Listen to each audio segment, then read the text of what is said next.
La prossima speaker viene da Verona, cioè temporaneamente, insomma, viene però più distante, probabilmente da stanziata a Verona, è una postdoc della professoressa Pogliari, si chiama Calaine Inglis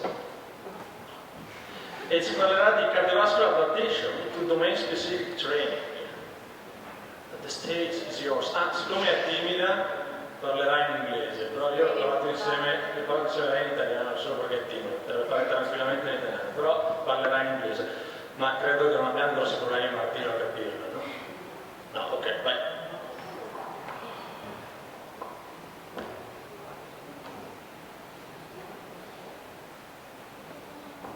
Dai, posti comunque questo cos'è?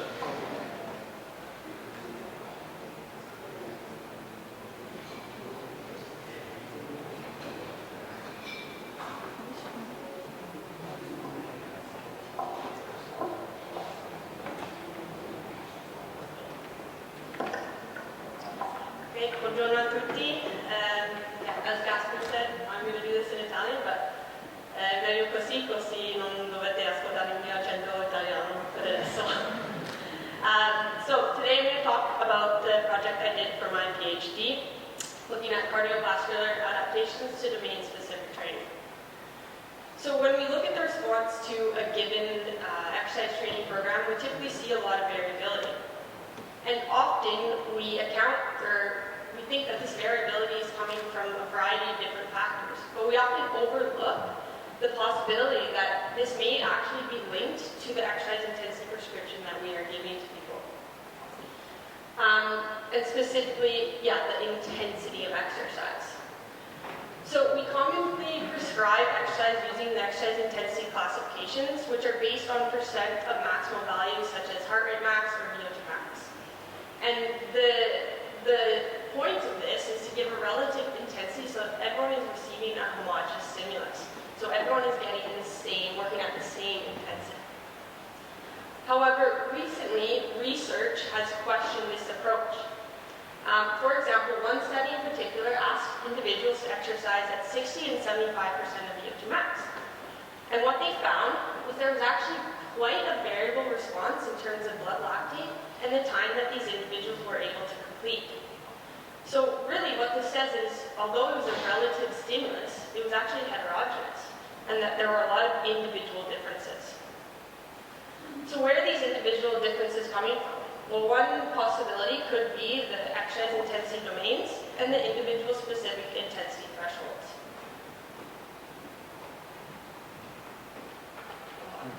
Okay.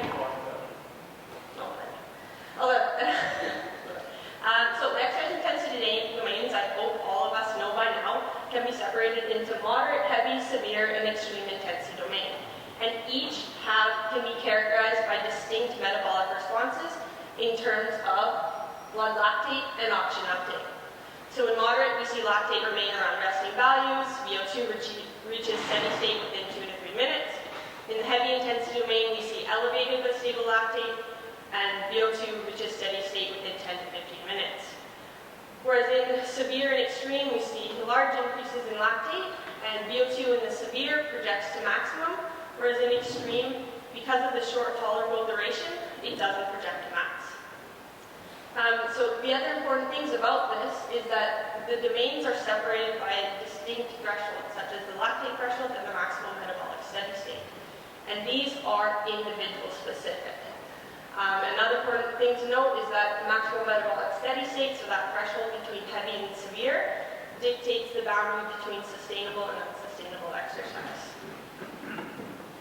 So previously my lab group has looked at, has retrospectively analyzed the frequency of individuals, or the number of individuals that fall into every given intensity domain at a given percentage of VO2 max.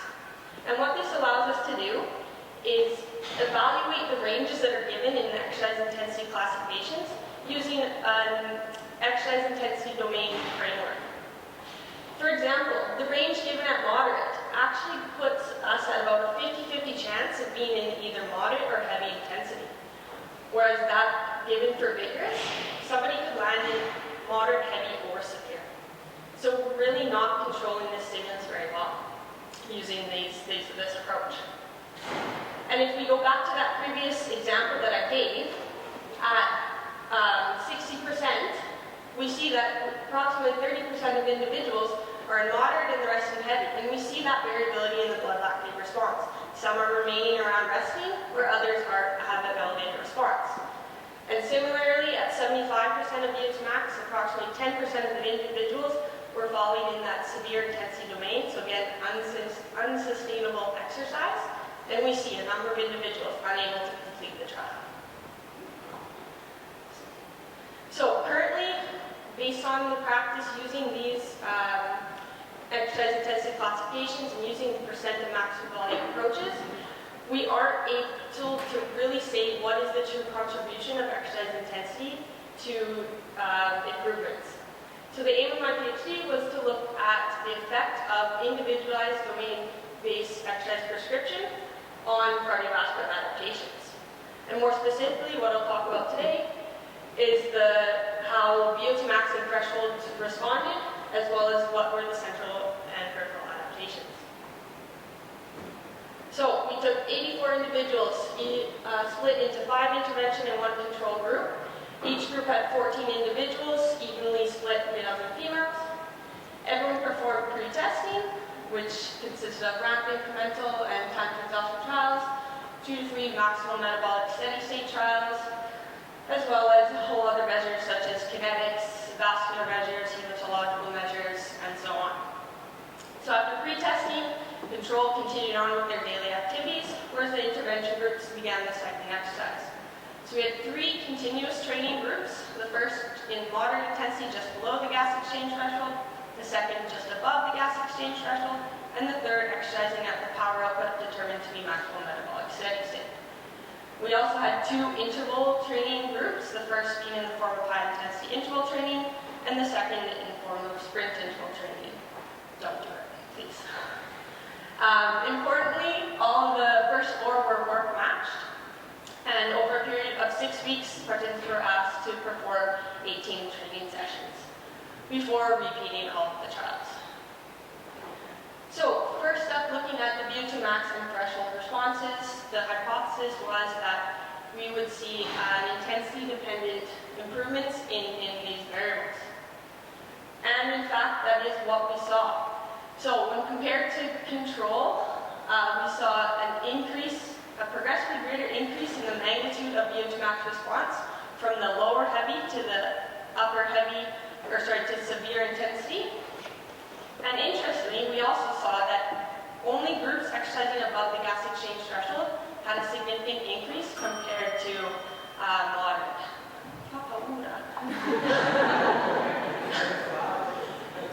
Then, in terms of the lactate threshold, we saw that there was a similar increase across all the groups, again, except for mod, so no significant improvement in mod. And for maximal metabolic steady state, again, all groups exercising above the lactate threshold saw a significant improvement, with HIIT being the most effective. Then moving on to looking at the central and peripheral adaptations, we again thought that because VO2 max would be intensity dependent, we would also see proportionally greater increases, or the increases would be proportionate to that of VO2 max, and of course depend on the intensity. So, not surprisingly, what we found with HIIT having the greatest increase in VO2 max, it demonstrated significant increases at the central level, so the central adaptations. So we saw significant increases in cardiac output, stroke volume, maximal cardiac and stroke volume, as well as plasma volume and blood volume. And this was also the case in heavy 2. On the other hand, in the heavy 1 and sit, a lower increase in VO2 max was supported by just increases in cardiac output and stroke volume, whereas, unsurprisingly again, moderate, no significant changes. So, in summary, hopefully this convinces you that intensity is important, but overall what we found is that intensity plays a large role in modulating the changes of some variables, such as VO2 max and maximal metabolic steady state, but others, such as lactate threshold, maybe not so important.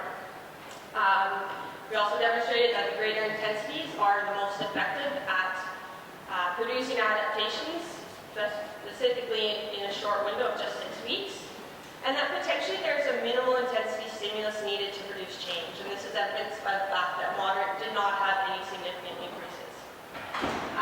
So yeah, finally, just hoping that you guys all agree with me that this is evidence for the adoption of domain-specific intensity prescription, so that we can really understand what we're getting out of the protocol or what we're getting out of the prescription, right? So we can really tailor based on what we want to achieve.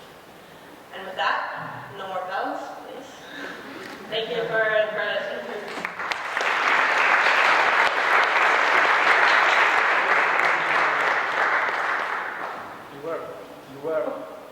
You were that good, scared that you finished before the 3 sound. 2, 1. That's fantastic. Any domande come possiamo chiamarla? Dagli steps, dalle gradite, insomma dall'audience. Scusa. Well, you get the microphone. Just because I'm Canadian, I have to say sorry if I spoke too fast. Andrea Pilatto, Pavei. Thank you for the nice presentation, very interesting. If I well understood, you didn't find any difference in the peripheral adaptation, right? In each, or how can you explain this or think about this? Yeah, that's a good question. That's one that we're kind of still working on. I'm not really sure. I think perhaps maybe we need more participants. It could be a question of sample size. I mean, we have enough power for the main variables that we're looking for. I don't know, it could also be in the short time window. There's a whole lot of explanations that we haven't quite pinpointed why peripheral didn't see the significant changes that the central did. Altre domande? Calaine, not understand. All male, all female, because I was too much attracted by 84. That was something for me. It's not in all my life. I tested 84 participants. No, yeah, it was 84 evenly split males and females. So each group had 7 males, 7 females. And any gender differences in responses? So we wouldn't have enough people to properly look at that. So we just decided to put them together and go from there. Maybe. We want to test another 84. Why not? Why not? Altre domande?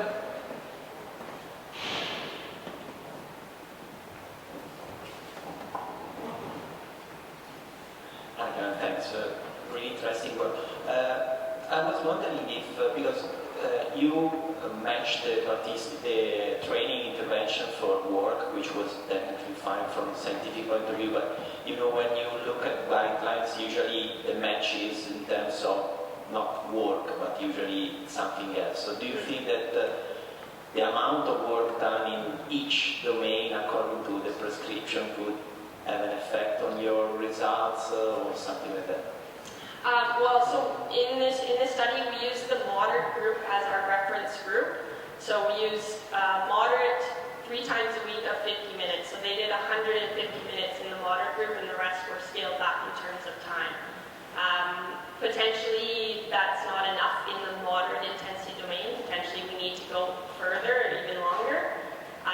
But yeah, for the other groups, it's obviously effective. So maybe it's a question of the intensity. You survived. Are you happy? Grazie. Grazie.